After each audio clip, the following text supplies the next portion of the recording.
You don't look as wan as you did last week. Well, and you were. I was on Zoom. Yeah. No, so you look healthy today. Thank you. He's so healthy and skinny. But I was. No. I just last remember. week, I was like, settle down on the whatever is making you that skinny.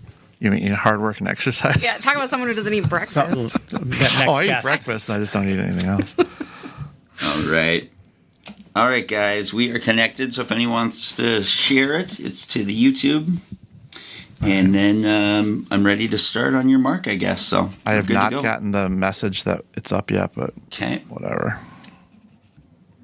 I will share it to. Let's see. To Blue Sky. It does show connected, but let me see if I can find it. I hope the bakery didn't take over our YouTube too. It's up now. No, I see it. Good. Okay. If you can share it though, because mine's spinning. I can only share it to Blue Sky because my Instagram has not been working. Okay, no problem. Well, we can go anytime, Gabe. I don't want to wait too much longer. Support for Wrong About Everything comes from Minnesota's credit unions. Credit unions are locally based, member-owned financial cooperatives that return earnings to members through higher savings rates, lower loan rates, and reduced fees. Visit mncun.org for more information.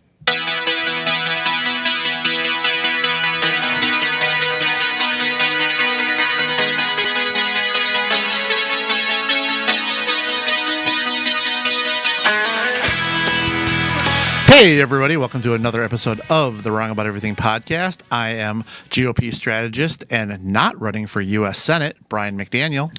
I am Democratic strategist and the Puerto Rican Heat, Javier Murillo.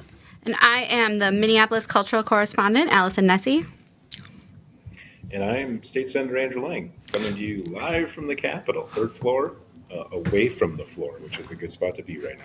And we are wrong about everything. All right, before we get into everything else, Senator Lang, thanks for being on today. Amy is, I don't know. Where is Amy? Places. She's doing Amy stuff? She's doing Amy stuff. I think it's work related. Definitely work related. I think so. Yeah. It's literally your company, shouldn't you know? There's a lot of things I should know, but but if you see a picture of her lying on the beach someplace, you'll know. Yeah, no, yeah, that's usually that's what I think of when I think of Amy's stuff.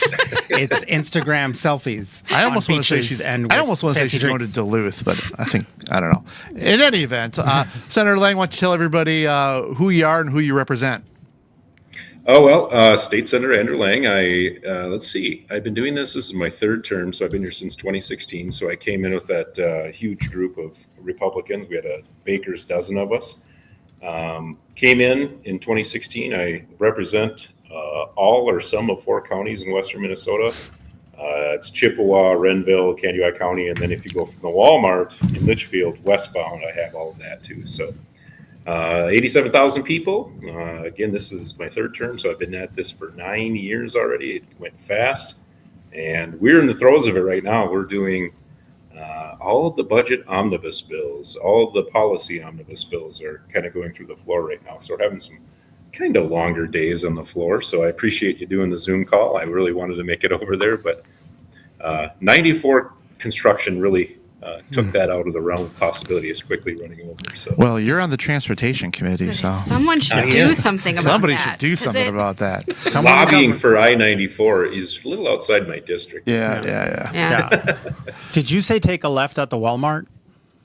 Yep, everything west of Walmart. So I don't have Walmart. Everything west of Walmart. I love that way. It's like that sounds so. Everybody knows what that is. If you tell them the highway, they'll be like, I have no idea what road that is. The joke in Puerto Rico about how Puerto Ricans give directions is both a joke and it's absolutely true. Is people say things like, "So go down until you reach the mango tree, and then then you keep going, and if you get to the Esso garage, you went too far, and like it's or the garage that used to be there, then you went too far." So I love the take a left at Walmart.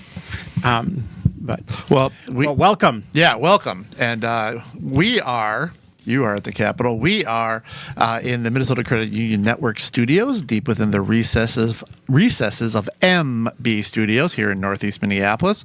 We have our capable and very handsome producer, Gabe Noah, in the other room, making sure you can actually hear us on hopefully you're listening to us on YouTube, because we're trying to push as much of our traffic over on YouTube as possible. But if not, we appreciate whatever platform you are on. Always feel free to check out our website at www.wrongabouteverything-podcast.com. I'm pretty sure that Mike Franklin and Denise Cardinal are still on there because it hasn't been updated in quite some time. We should probably stop telling people to go if we're gonna follow it every time we don't update it. You know what? I don't think that they do. Because nobody tells me about it. I think the only reason you literally put a hyperlink there in the we could just follow it and find out. We could, but also the only way that you and I know is because we were at a speaking engagement not too long ago where they pulled our bios off of our website, and Javier's bio was very old, like 3 jobs ago. Yeah, it was very very old. I just wanted to ring in and congratulate you guys real quick. That was the worst promo I've ever heard in my entire life. So, yeah, well done. If you want to see what Brian used to look like, maybe we need a better producer telling us what to do. Or maybe we shouldn't tick off the only person who knows how to access our. You should actually ask if Mangiano wants to sponsor the podcast and just show them this. What she's referencing is I've lost 60 pounds, and it wasn't through diet and exercise. I took a shot like an American.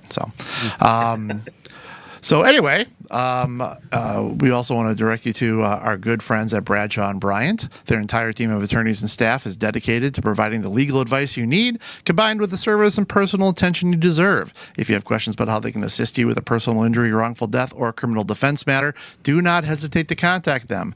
Consultations are free. Please contact them at 800-770-7008 or at minnesotapersonalinjury.com. All right, well, let's jump into Minnesota news. So the title of this episode is Wrong About Angie Craig, but of course all of us were right about Angie Craig because it was the worst kept secret that she was contemplating running for U.S. Senate. Some mild speculation that she would run for governor if Tim Walz chose not to seek a third term. I wonder if this is a little bit of a message that he is running. You kind of hear both things from different people, but she this week announced that she is definitely in for U.S. Senate. And Javier, why don't you kind of it's going to be it's already a crowded field on the DFL side, but why don't you remind everybody who is kind of in or speculated to be in for U.S. Senate on the DFL side? So on the DFL side, there are 3 candidates, 3 women. There's Melissa Lopez Frenzen from Edina, who was briefly Senate minority leader.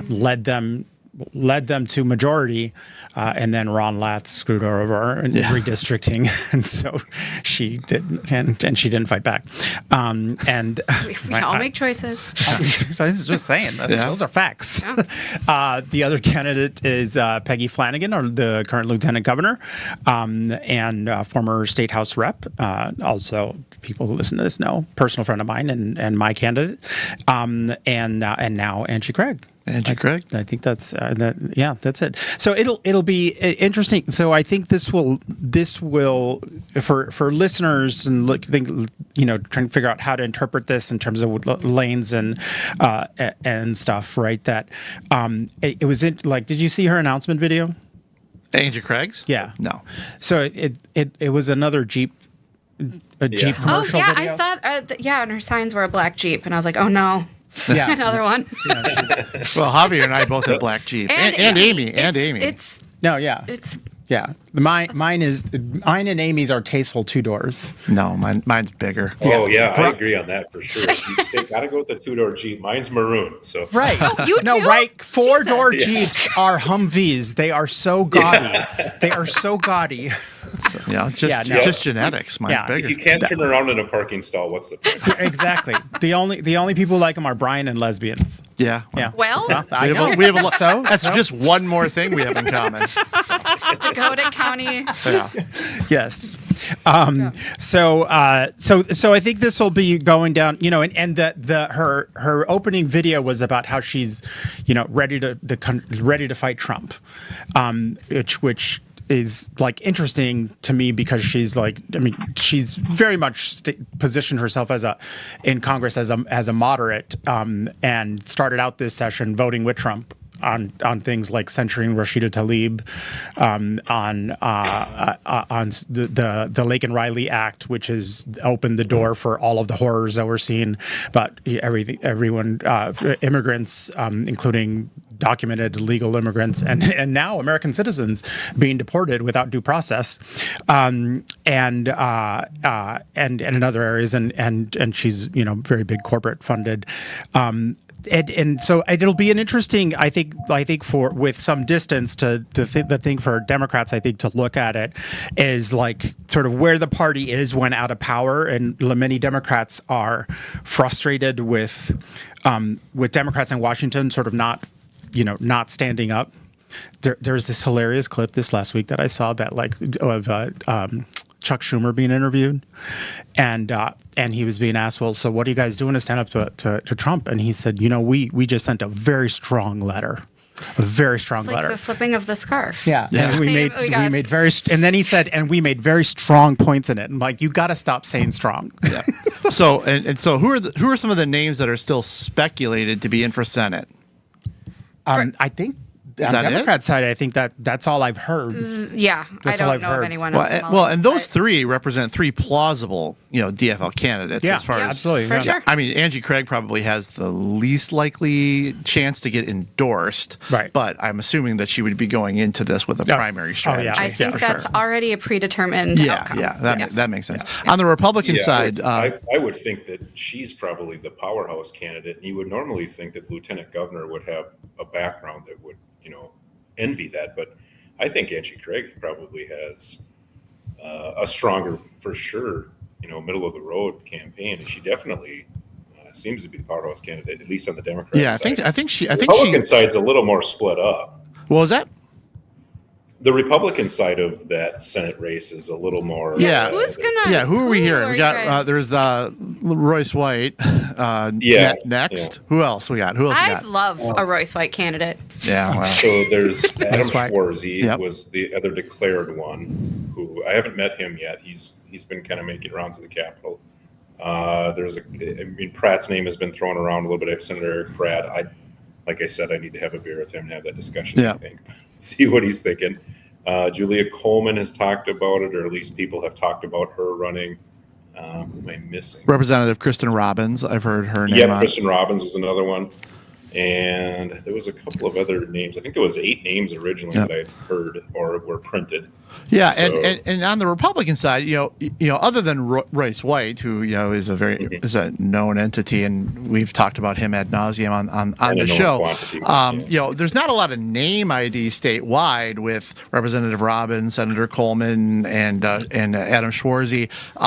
They have good backgrounds if they can find a way to kind of distinguish themselves from each other. Though when you look at the name ID that Flanagan and Craig would have, probably a little bit less so Melissa Franzen, it'd be hard to break through. But especially with Coleman and Robbins, because they're the ones I know the most. I don't really know Mr. Schwarzy very much. I mean, they are very credible candidates. They just would have a name ID and a money problem that they would need to overcome. But Republicans, we have not had really strong statewide candidates for too long, and it would be nice to have the opportunity to vote for somebody that I want to vote for, not just the lesser of 2 or 3 evils. So. You didn't vote for Royce White? I did not vote for Royce White. In fact, I'm sorry, I should not have. I think that was the 3rd time we said his name. If we say it anymore, he might pop up on Zoom. Wow, are we close to a strip club? Yes, we are. Yes, we are. Quite close. A little bit. We're Northeast. I just wanted to speak to something, because I think so. The Democratic version, sort of what the senator said about which candidate is stronger is like on my people saying well, can the lieutenant governor win statewide because she's more progressive than say Amy Klobuchar, and to that I said that the seat is currently held by Tina Smith, was previously held by Al Franken, and is the seat that Paul Wellstone held years ago. And that's where I was going early in saying that in terms of where this is going, where the direction of the party is, that if Democrats want to continue to have folks in Washington who like are middle of the road and sort of acquiescing to Trump, then that would be the path. But I don't think that's the mood of the country. Certainly not the mood of Democrats. So it'll be interesting. I think that'll we'll probably have a pretty traditional split in the party, with conservative unions going with Angie Craig, and more progressive unions going with Flanagan. Well, and one thing, just to kind of counteract something that Allison said, I think She didn't say anything. No, I'm going. Trying. It's a. Trying. If you would It's a let me counterpoint finish- before she makes a point. If you would let me finish, one of the reasons that you shouldn't want Royce White to be the Republican person is that someone like Angie Craig might get. There might be Republicans who are saying, well, if my only choice is going to be Royce White, then they might decide to try to caucus for Angie Craig in order to get somebody that is at least somewhat. That's always a theory that I just don't believe really plays out, particularly in a statewide race. And I will say, like, Peggy is doing a really good job of I know she's going around the state. I know she's at local union halls up on the range. So she is getting out there. Angie Craig is doing the same. I'm excited, frankly. I mean, Peggy has the benefit of being on the ballot in 2 statewide elections. Her name has been on there. And Angie has the benefit of being in the most contested, most expensive congressional race in the country, 3 cycles in a row. So both of them have strengths that I'm actually excited to have this debate within the Democratic Party. Yeah. And I was talking more about for the primary, because of the general, you would want them to cross over, but there's dominoes all over the place. Yeah. As far as what this means, because certainly some of the people that Senator Lang and I were talking about are sitting reps and senators, and in 2 years everybody's on the ballot. So whoever comes out of this, if they are one of the people that are a sitting senator or rep, they would have to be not running for the seat that they have right now, which is something. But also, with Angie Craig running for Senate, that opens up the congressional seat in CD2 down where I live, Which is going to be your guys' best chance at a pickup. It's our best chance at a pickup, because until this year, when Angie Craig won by a pretty wide margin, that was always, as 50-50. It's probably one of those. So who are you guys going to Why run? it's one of the closest One of the most districts in the country. One of the most 50-50s in the country. And so, some of the names that we're hearing here, the last 2 people that ran against or some of the people that ran against Andrew Craig, so it was Joe Turab, then Tyler Kistner, Jason Lewis. and Taylor Rahm, and then Jason Lewis if you go back far enough. But it is a winnable seat. Certainly more winnable without Angie Craig in there. We'll talk about the DFLers that are declaring for CD2 as well. But some of the I'm in Senator Duckworth's Senate district. I kind of hope he doesn't run, but he would be an extremely good candidate. Why do you hope he doesn't run? Because I like him as my senator. Oh. I see Duckworth as having a very, very bright future, and I want him to. Well, wouldn't that be Congress? It would be. It could be. But I can see him being governor. I can see him being lots of things. Senator, who do you think CD2? I think a few of them are your Well, colleagues. I think if Duck decided to run, he would probably have an outstanding chance. Yep. I really do. He's a hell of a campaigner, and he's well spoken. He has oratory skills that I wish I had. Yeah. There are definitely, CD2 is interesting because it is, and like that was part of my reasoning behind Angie Craig, is because she has really done better in that district. She has outperformed other Democrat colleagues all throughout that district, and it's actually been rather remarkable. So, and I meant that saying that she is a front runner for that Senate seat. Now, when it comes to her CD2 seat, I don't know of the Democrats that have declared as of right now. I don't know if any of them have quite that I don't know, what is it? What do you would call it? Panache is a political or character gravitas, or Gravitas, gravitas. That she's just been able to do that, and it's surprisingly so. I mean, you listed off 4 really good candidates. I'm sure of those 4, there's probably 2 or 3 that would maybe consider running again. Yeah, but like that's the thing. Like the last the election cycles, it just seems that the candidates on your side have not been terribly good, or their campaigns have not been terribly good, and this would seem like an opportunity to like put forth whoever the star in the party is.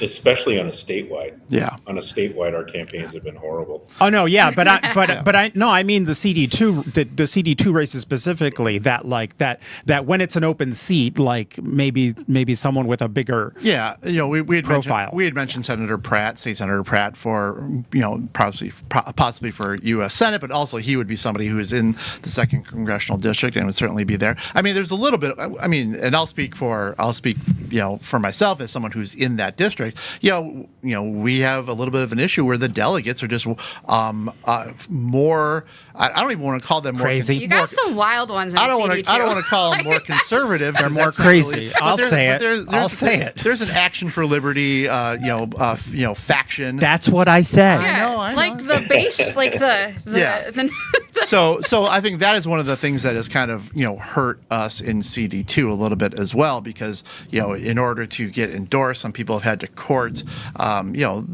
to me at least, I'll speak for myself, not for Senator Lang, the less desirable parts of the party. But if a really good candidate could come forward, and we've mentioned a bunch of them, and we could coalesce around that person, that's a seat that has Angie Craig has had for a number of cycles. But it was Jason Lewis before that, and we had John Klein before that. So it's certainly an area that is winnable for Republicans. So I'm looking forward to see how this goes. It's nice to have people to vote for that you want to vote for, and I think we're going to have some options here. On the Democratic side for CD2, like Senator Matt Klein. Senator Matt Klein, we've heard. I mean, He's not in yet, but we think he's heard. We got a little taste of the website. Yeah. What the website might be called. What do you mean? You got a preview? It may have gone live. It went live for a little bit. Just a little bit. This is like Angie Craig's fundraising page going on live when she's technically still thinking about it. They must have the same idea. Democrats, get your shit together. Well, and just I think just today the Utah hockey team, which doesn't have a name, changed its Twitter to the Utah Mammoths. But then they're saying, well, we're still good. We haven't picked the name officially yet. Well, maybe they're just testing it out. Senator Matt Klein is thinking about it. I don't think that's private at all. Former state senator Matt Little announced today. He's my candidate, I think, because he annoys everyone so much. I love that for you. Well, he was. I don't know him at all, but he triggers a lot of people that I know. He also has like a base of young people who really love him, and I just think it's funny. I was like, we're all in our mid-30s now. Yeah, fair. Well, because Matt Little was my boy mayor. I live in Lakeville. He was our boy mayor, right? And just to be honest, he was a pretty good mayor. The mayor should be a cheerleader, and he was a very good cheerleader for Lakeville. He worked hard and all of that. He became a state senator, and tried to be funny all the time, and had funny little clips that he would post on. I wouldn't sleep on him because he was a good campaigner. But he just ran for Dakota County attorney and didn't win. Oh. And I kind of think that his that once upon a time, I think you were 100% right, that he had kind of these right. volunteers that were all hot for him. But I don't know that necessarily has. Here's another funny one. Yeah. Remember how they called Dan Feehan a carpetbagger when he ran in CD1? Remind that CD1, yes. Yeah, so he ran in CD1 twice, I think. Well, I hear, rumor has it, that he's packing up the family again. moving north. Moving again. So for those who don't know, the first congressional district is southern Minnesota, formerly represented by Tim Walz. So that's the whole southern strip until you get to western Minnesota in CD1, and CD2 has a rural element to it the further south you get, but it's largely a suburban district at this point. But Right. so Northfield is essentially a suburb now. So kind of yeah. What about Senator Erin May Quaid? I heard that a lot. No? Early, but then I heard kind of family, Yeah. obligations. She has a very young child. I'm pretty sure. I mean, I she's don't blame her. I don't I'm pretty want sure her. she's not in. No. Yeah. Friend of the program and sometimes co-host, Washington County Commissioner Carla Nelson. Carla Bigham. I think her name had been floated as well. I don't think she is. Her name was floated by herself. Yeah. Yeah. But very plausible. And now she's unfloating it.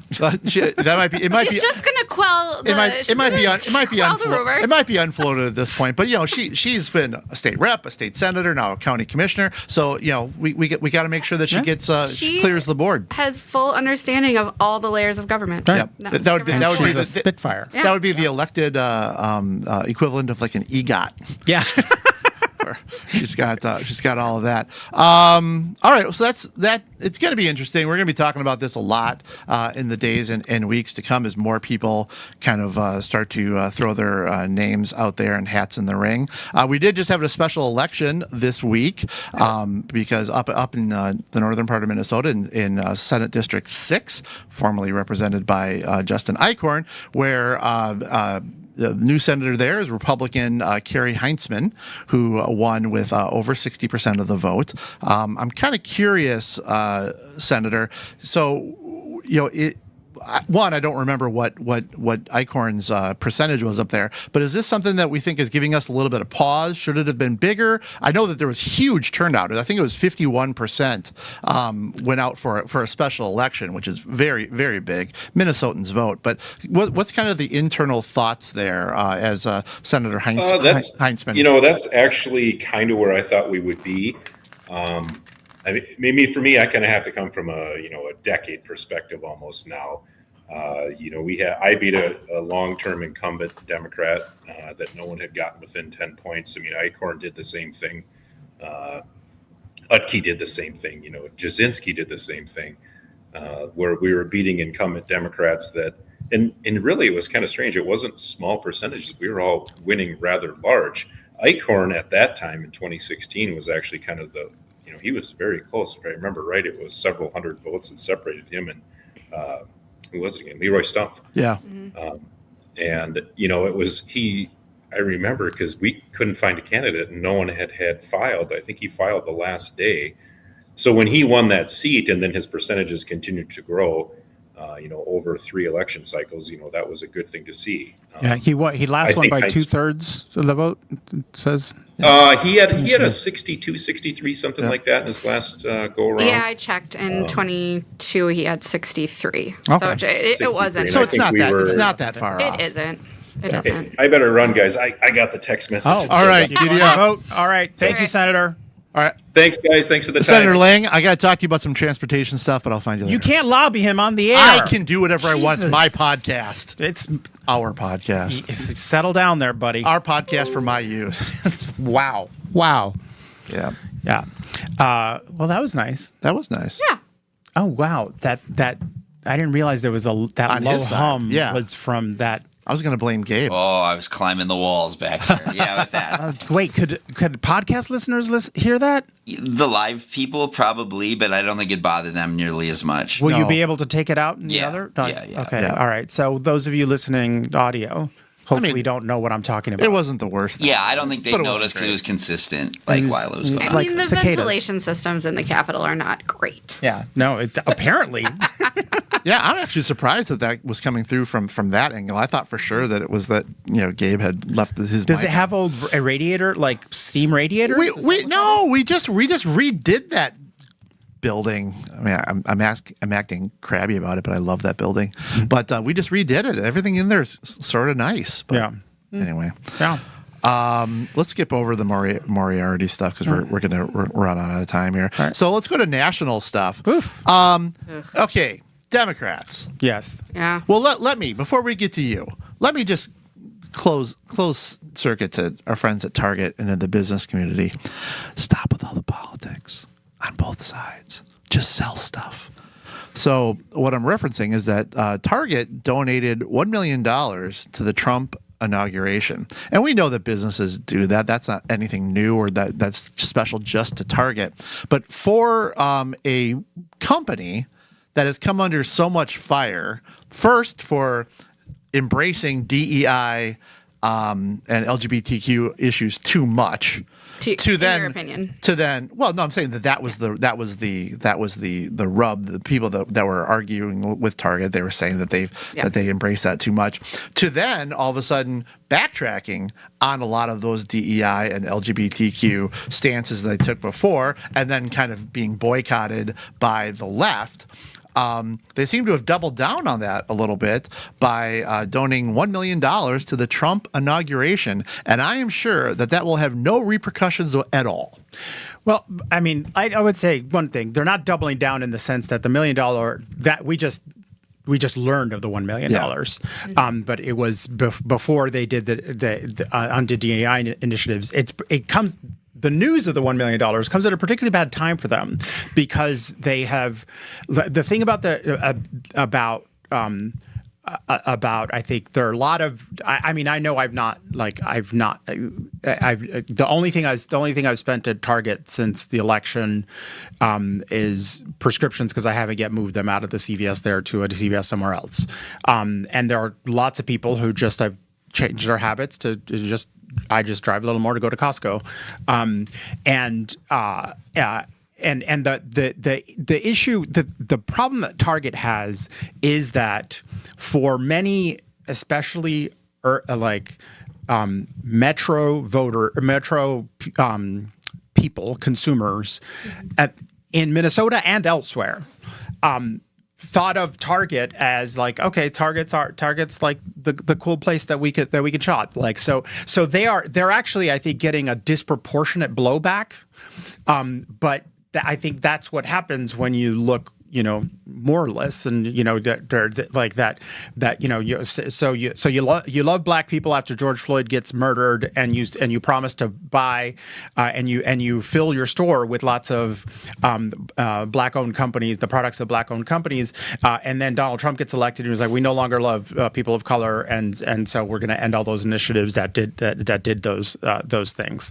So like what there's and they had, I knew from years ago when I worked a lot with Target when I was at the union, because we represented the janitors who both cleaned their corporate offices, and then in the time I was at the union, we also organized the retail janitors that clean inside the stores.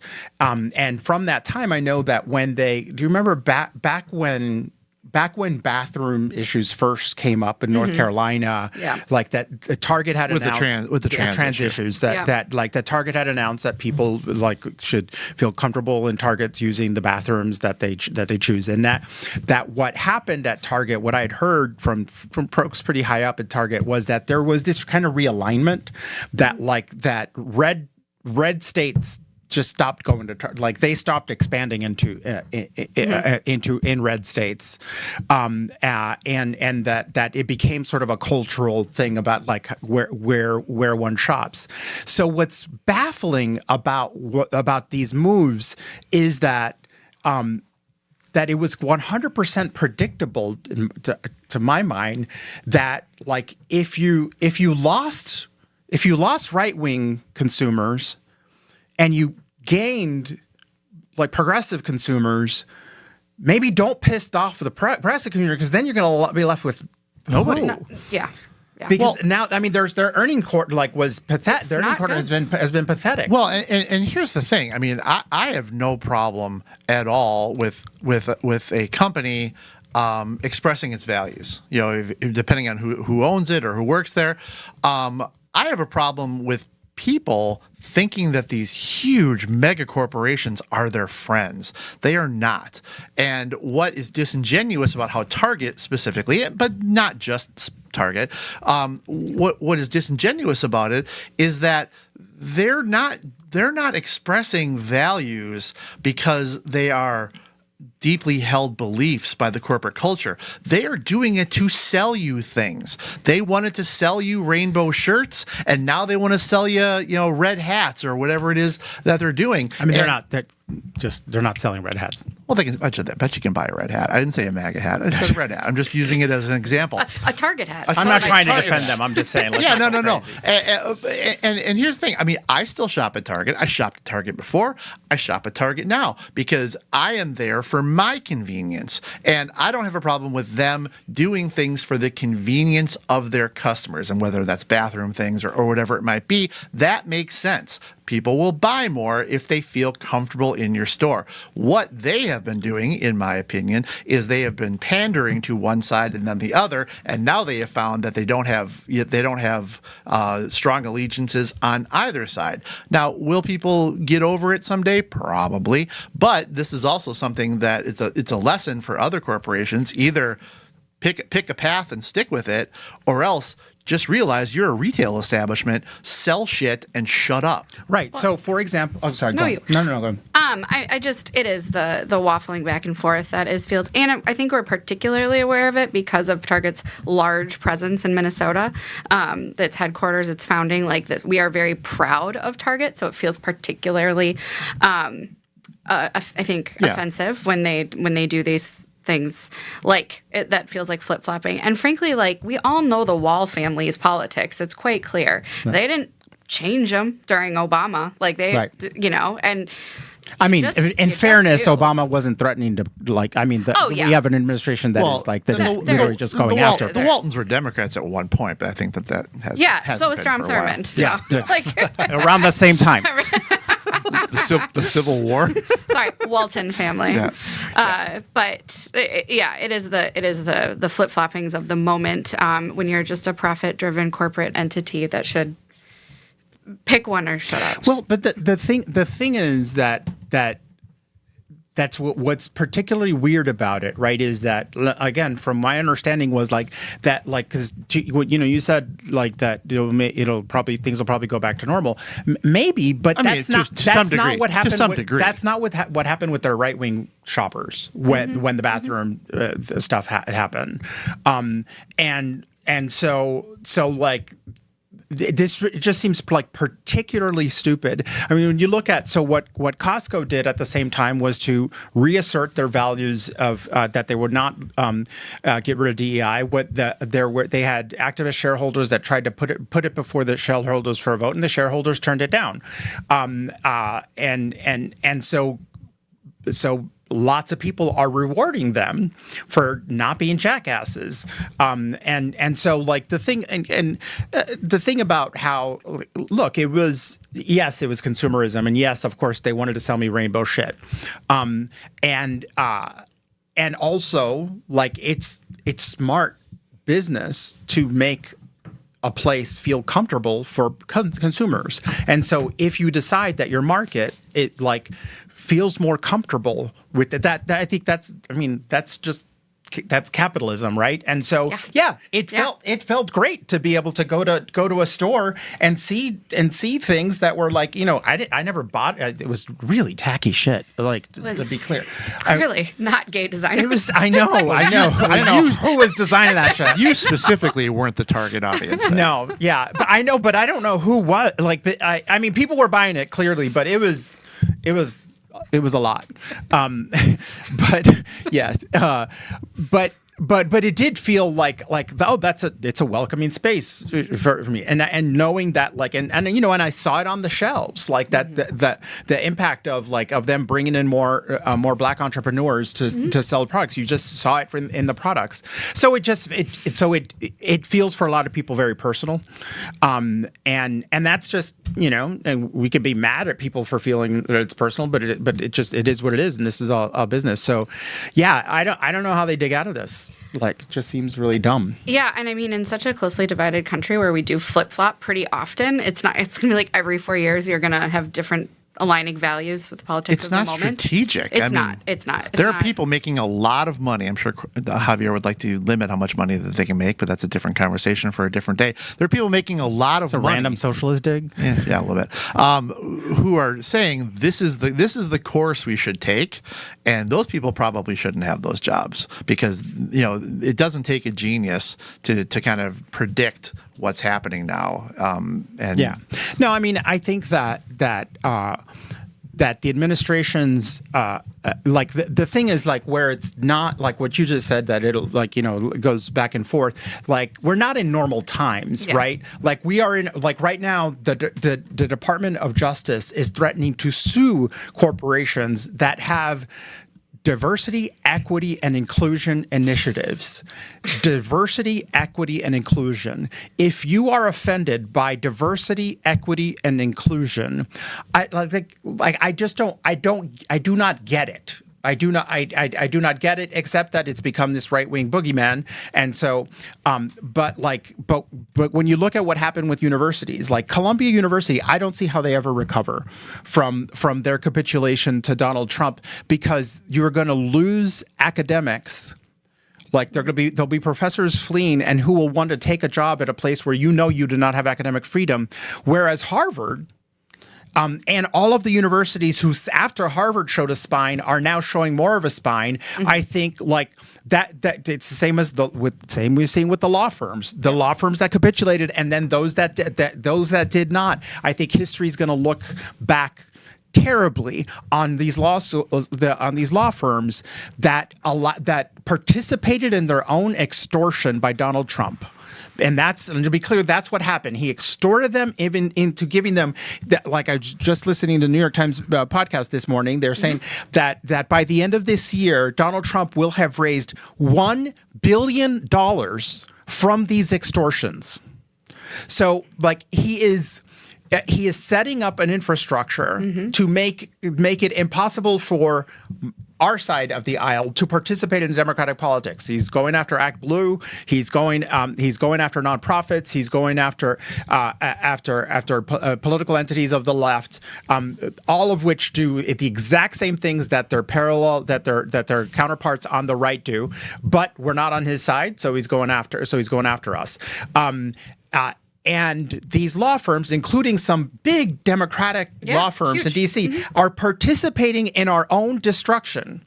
And so, like, this is like so to target, like, when you've did this to yourself. And yes, it would have been costly. It's going to be costly either way, and it would have been costly to fight and to defend the values that you claim to have. But you didn't do that, and so now you're paying a different price, which may be a more long-term one. And sell me cereal, sell me detergent, don't sell me your politics. We're running a little bit long here, but let's talk about Brian would love that. There to be no politics for anything. Well, it's not to their advantage. I don't want it. So. It actually was to their advantage. That's the point. Not the this and that. That part, right? Consumer but like choices are based in political. Like it's not new. It just has. I feel like in the last 15 years, you need to state it. You need to say it, or you don't know it exists. But like it's always existed. Well, maybe too. I mean, where you're right is if you go back, back when Jimmy Carter was running, he was from Georgia. He had very close ties to Coca-Cola because it was based there. And Richard Nixon had, then Pepsi said, "Oh, okay, well, if Carter, I think it was Nixon."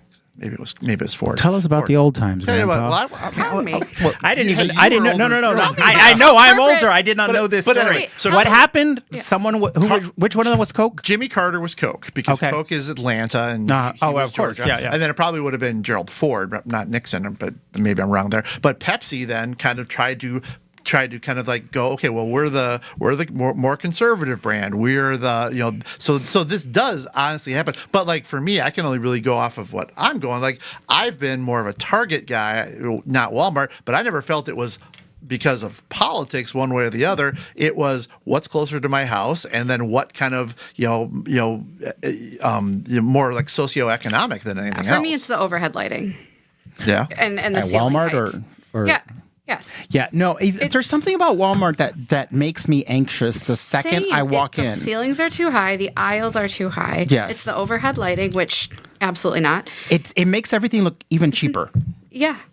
Well, because in Apple Valley where I live, we have 2 Targets and we have a Walmart, and it would almost never occur to me to go to Walmart. It's just not what I think about. Same. But like there's West St. Paul, which is very different from the west side of St. Paul where I live. West St. Paul is a shithole 3 blocks south of us.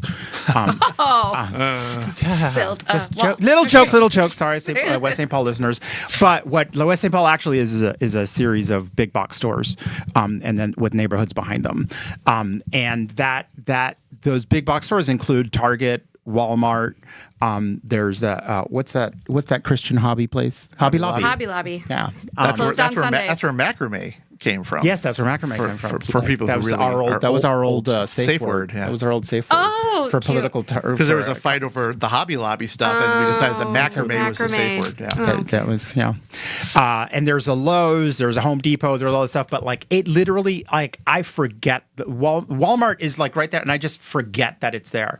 And my God. and now I just what? I just got my credit card hacked, and I flagged it because there was a $215 charge to Walmart.com. No, well, that's how you know. I You're like, know. I am certain that was not me.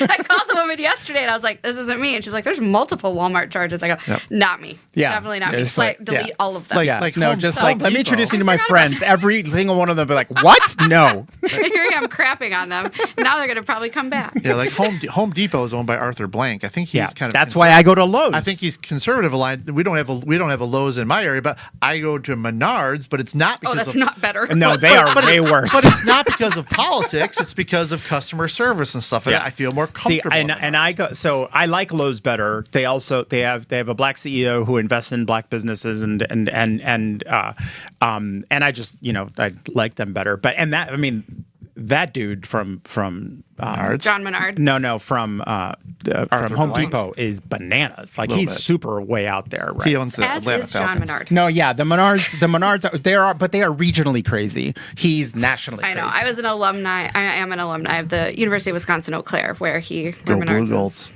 headquartered, and he is a resident of. Menards so many stories. Menards also has high ceilings. Yeah, and it's yeah. like the thing about Menards. I will say the thing that always distinguishes Home Depot from Menards for me is Home Depot. I don't know how they convince all these old guys who clearly were building things their whole lives, and this is their retirement job, and they will walk you through a project, soup to nuts. They will. Like Menards, Yeah. blank stairs. What where are these kind of screws? Blank stairs from always, no matter what I ask for. I found Menards to be a lot more accommodating and a lot more customer friendly. Let's be honest. You just accompanied Jenny.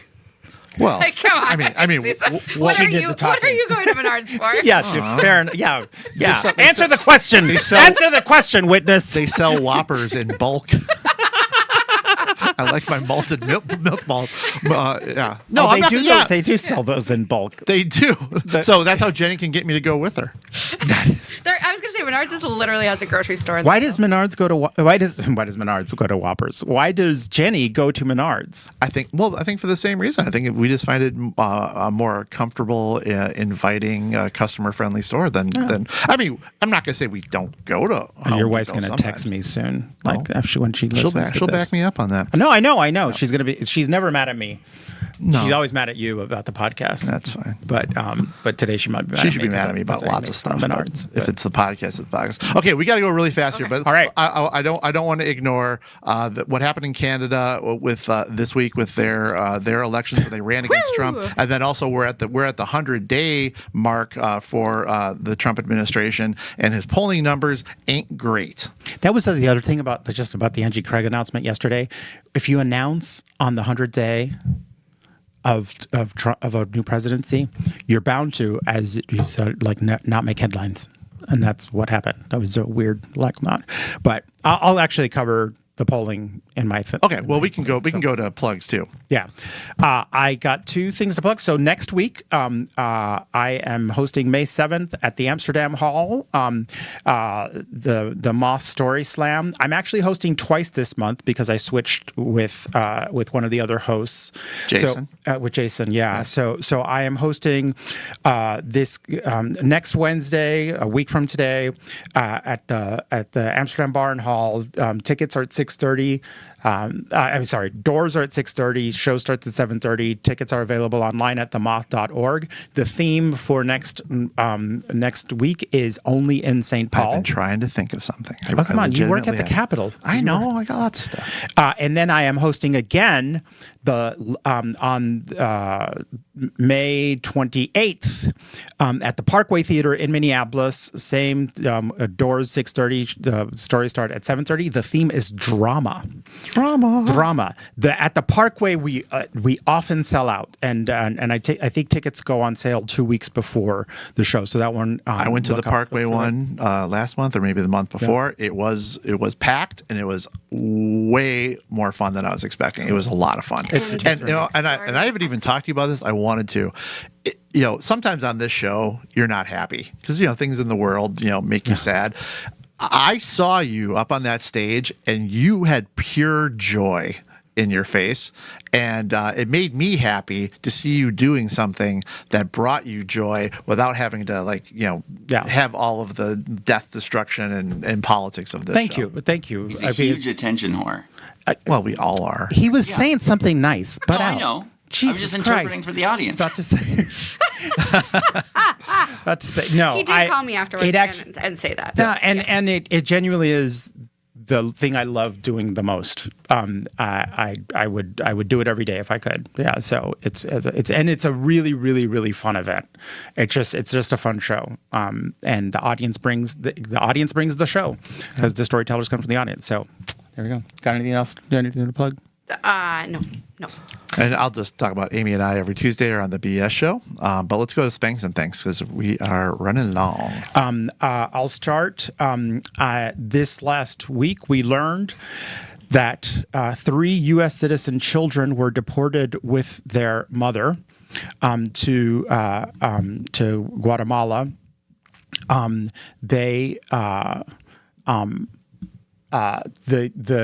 sorry, to Honduras. The U.S. government, they were deported very quickly and had no opportunity to talk to the woman. Had no opportunity to talk to her attorney. My understanding, I think, was she was also just it was during like another immigration check-in. A lot of these are happening during immigration check-ins, which immigrants are required to do, and then they're being held and deported quickly. So she was deported. The administration says the Trump regime says that she requested to leave with her children. Problem is, one, if we've learned anything about the Trump regime in the last few weeks, well, ever, is can't believe them, but especially can't believe them on this, where they've literally been lying even to the courts. This is absolute. One of the 3 children, by the way, is battling cancer, and these are 3 U.S.-born, U.S. citizen children with family in the United States, and they were deported. So once again, I'll just say, if you don't care about due process for immigrants, if you don't care about due process for bad people, whatever you think of, criminals and whatever, and we know immigrants. Commit crimes at far lower rates than U.S.-born folks. But if you buy the rhetoric, if you believe that every immigrant in the country is a bad person, one, you're crazy. But even if you believe that, due process does not exist simply to protect criminals. Due process protects all of us. And if you think you can't get caught up in this, this is, I think we are tumbling toward everyone learning that is not the case. That's my thank is along the same lines that we're seeing the there was a rash of polls that have Donald Trump and the Trump regime's policies way underwater with the American public, like very high disapproval rates, including for immigration. Immigration was the one thing that was that people remain approving because people believed what Donald Trump said in the campaign that he would be deporting criminals only, and they're seeing what is happening. And there was even a question specifically about Kilmar Abrego, and a majority of Americans thought he should be returned to the United States. Trump's magic has played out in Canada, as Brian mentioned. Like, the Liberals were set to lose, and then instead turned things around because the Conservative leader was seen as too Trumpy and too close to Trump.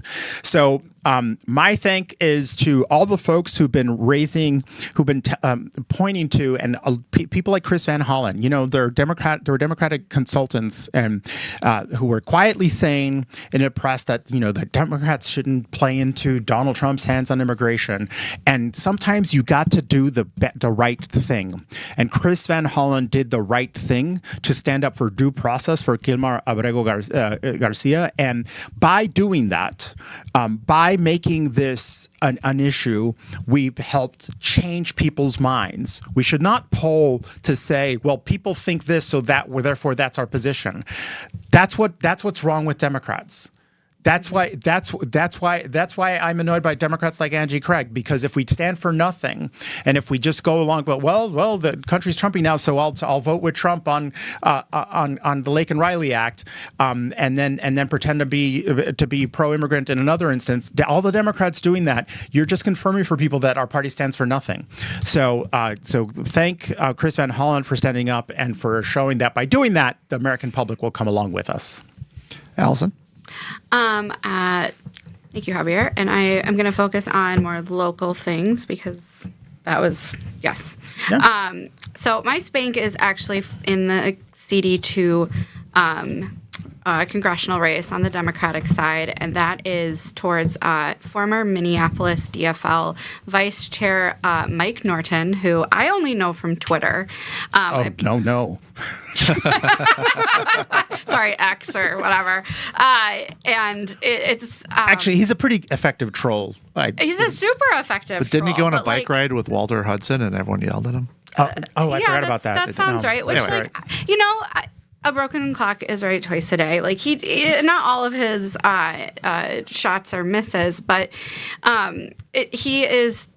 I was trying to decide with a friend last night whether or not it was satire, like if he's actually going to run for CD2. Did he move away from Minneapolis? No, he still lives in Minneapolis. Okay. Remember, you don't have to live in the district. You don't. Ask Dan Feehan. And you can just live anywhere. Keep running everywhere. And I mean, I could be real Minneapolis nativist, which is the most fun personality, but like, he's from Florida. He just moved here 10 years ago. He's got a lot of opinions about Minnesota and Minneapolis. But I won't be nativist. All are welcome. That sounds super convincing. Okay, Target. No, I appreciate his. I do get frustrated when people have a lot of opinions, a lot of criticism. They don't get involved. He has gotten involved, but just this whole an opportune. He's just very opportunistic, and his Twitter persona is challenging for me. And the thing that I think Democrats lack a lot is authenticity. So your point about Chris Van Hollen, like, people are sick of the lack of authenticity, and that feels to be lacking in this case.